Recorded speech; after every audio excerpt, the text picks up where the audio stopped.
আমার মুখের কথা কাইরা দিতে চায়, ওরা আমার মুখের কথা কাইরা দিতে চায়। ওরা কথায় কথায় শিকল পরায় আমার হাতে পায়, ওরা কথায় কথায় শিকল পরায় আমার হাতে পায়।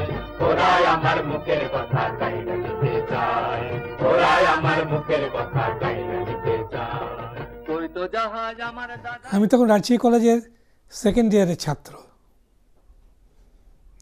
আমি ভাষা আন্দোলনের সময়তে রাজশাহী কলেজে পড়তাম। তো ভাষা আন্দোলনের সময়তে 1952 সালে 21শে ফেব্রুয়ারি যখন কলকাতায় ঢাকায় গুলি চলে, তখন একটা প্রচণ্ড কিছু হতে পারে এরকম আমরা আশঙ্কা করছিলাম।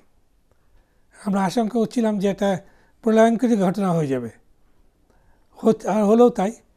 আমরা সেই অপেক্ষায় ছিলাম এবং রাজশাহীতে যারা পড়াশোনা করতেন ঢাকাতে থেকে, তারা তখন আর কি ঢাকাতে তখন আন্দোলনের সঙ্গে জড়িত হয়েছেন।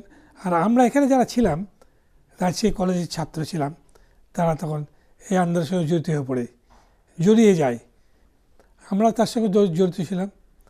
আমি আবু গোলাম আরিফ টিপু, আমার অত্যন্ত ঘনিষ্ঠ বন্ধু, এরা রাজশাহী কলেজের ছাত্র ছিলাম। এবং গোলাম আরিফ টিপু আমার একটু সিনিয়র, অল্প একটু সিনিয়র, কিন্তু তিনি আমাদের সঙ্গে সবসময় একসাথে থাকতাম। আমরা রাজশাহী কলেজে যখন জটলা করছিলাম যে আমরা একটা কিছু হচ্ছে, একটা প্রলয়ঙ্করী কিছু একটা ঘটনা ঘটবে, একটা কিছু এইরকম একটা আশঙ্কা করছিলাম আমরা। তো রাজশাহী যার ছাত্র ছিলাম, তারা এই সমস্ত নিউ হোস্টেল, যেটা কলেজ হোস্টেল বলে, সেই কলেজ হোস্টেলের প্রাঙ্গণে এই ব্লকের সামনে আমরা জমায়েত হতে থাকি।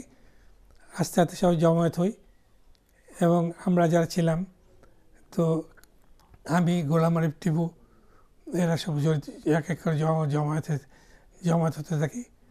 এবং আমরা তখন এই একটা কিছু করা দরকার বলে সিদ্ধান্ত গ্রহণ করি। তা কী করা যায়, একটা কিছু করা দরকার। তা কিন্তু কী করা যায় এ ব্যাপারে আমাদের কোনো ভাবনা চিন্তা ছিল না। যে যখন গুলি চলেছে, তো একটা গুলি চলে মানে একটা সাংঘাতিক ঘটনা কিছু হচ্ছে, তো গুলি চালাতেও ওপর তার কিছু হতে পারে না। তারা বলি যে এইটা সম্পর্কে একটা স্মৃতিস্তম্ভ করা দরকার, বা শহীদ স্মৃতিস্তম্ভ নির্মাণ করার জন্যে আমরা সিদ্ধান্ত গ্রহণ করি। এখানে আমরা গোলাম আরিফ টিপু বা যে সব সিনিয়র ছাত্র ছিলাম, তার সিদ্ধান্ত নিয়ে ফেলি যে তোমরা এখানে একটাকে নির্মাণ করা হোক। আর ওটা শহীদ মিনারটা পরবর্তীতে মানে আমরা যেটা নির্মাণ করলাম, আমরা রবীন্দ্রনাথের বিখ্যাত কবিতা, তার থেকে উদ্বুদ্ধ হয়েছিলাম, উদয়ের পথে শুনি কার বাণী, ভয় নাই ওরে ভয় নাই, নিঃশেষ প্রাণ যে করিবে দান, ক্ষয় নাই তার ক্ষয় নাই। এই কবিতা থেকে আমরা উদ্বুদ্ধ হয়ে এই নির্মাণ শুরু করি এবং সেখানে নির্মাণ কাজ শুরু হয়ে যায় যে একটা কিছু নির্মাণ করা হোক। আমরা তখন এইটা নির্মাণ করলাম। এটা আমার নিজের হাতের লেখা মোটামুটি ভালোই ছিল বলা চলে।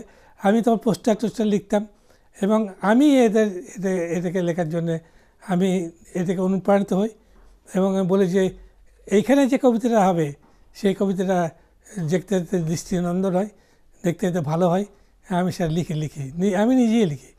সেই দিন নির্মাণ করা হয় এবং সেই দিনের পরেই পুলিশ এসে আমাদেরকে ঘেরাও করে নিউ হোস্টেলের পাশে, তারপর ঘেরাও করে ওটাকে ভেঙে দেয়, তছনছ করে দিয়ে যায়, গুঁড়িয়ে দিয়ে যায়। শহীদ মিনারের জায়গাটা আসলাম, তখন অলরেডি পুলিশ এসে ওটা গুঁড়িয়ে দিয়েছে এবং তারা তাদের ইয়েতে ওটা নিয়ে নিয়েছে আর কি। 21শে ফেব্রুয়ারি সেই রাতেই প্রথম রাতেই এই ঘটনা ঘটেছিল। এটা অবশ্যই হওয়া উচিত। রাস্তার নামকরণ, যে এখানে যারা রাজশাহীতে যারা এইসব আন্দোলনের সঙ্গে জড়িত করছিলেন, তাদের নিয়ে এটা এখানে 21শে পদক দেওয়া উচিত। মোদের গর্ব মোদের আশা, আমরে বাংলা ভাষা।